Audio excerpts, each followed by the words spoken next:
and intimidating reminder that an especially demanding billionaire was overseeing the whole operation. But as the DreamWorks story turned out to be much less than its founders envisioned, all that hype took its toll. By setting the expectations so high on so many levels, the plan was to be a sprawling multimedia venture that made better product, movies, TV shows, music, than the rest of Hollywood. It was all but impossible to live up to its promise. Tom Hanks once joked that the inevitable reaction to DreamWorks' first film, given who was behind it, would be, "Is that it?" By the time DreamWorks' live-action studio was sold to Paramount in 2005, the same question could be asked of the entire studio. There was certainly an inspiring nobility in DreamWorks' desire to rewrite the rules. The company's stated mission was to put art first. It was proclaimed the new United Artists, the prototypical inmates running the Asylum Studio formed in 1919 by Douglas Fairbanks, Mary Pickford, Charlie Chaplin, and D.W. Griffith. But too often the attempt to do more, do better, smacked of hubris and egos that had long ago lost touch with reality as mere mortals know it. The power that Spielberg, Katzenberg, and Geffen wield in Hollywood, and their effective demonstrations of it, breeds extreme fear and trembling in a town that thrives on hyperbole and drama. There's a very strong fear element, confided one insider who has a long history with DreamWorks. Both Geffen and Katzenberg are known to have long memories when it comes to keeping score, and when an enemy is declared, the war is no mere skirmish. Years before, one-time super agent Michael Ovitz was toppled from his perch atop the creative artists agency, Geffen told friends he was going to destroy Ovitz, with whom he had a tempestuous past. "Watch me," he said.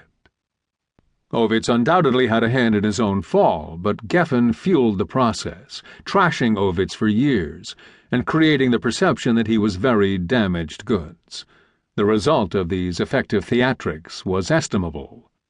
As Ovitz loved to say of Hollywood, perception is everything. Similarly, when Geffen turned on Bill and Hillary Clinton after years of serving as the former president's biggest Hollywood donor and champion, it was not pretty. Or private.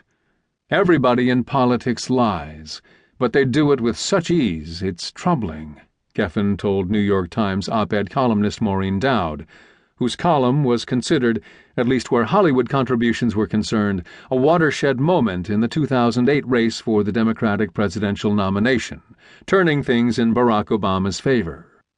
Dowd neglected to question her source's own credentials as an arbiter of integrity, not to mention that some speculated that should Geffen buy the Los Angeles Times, a possibility at the time, she would be one of his first hires. Few people in Hollywood are willing to cross these men, for fear of risking a premature close to a career or some other form of revenge. At one point during my tenure at Variety, where I covered the company, DreamWorks felt I was asking too many informed questions, thanks to a certain source whom I regularly called for briefings.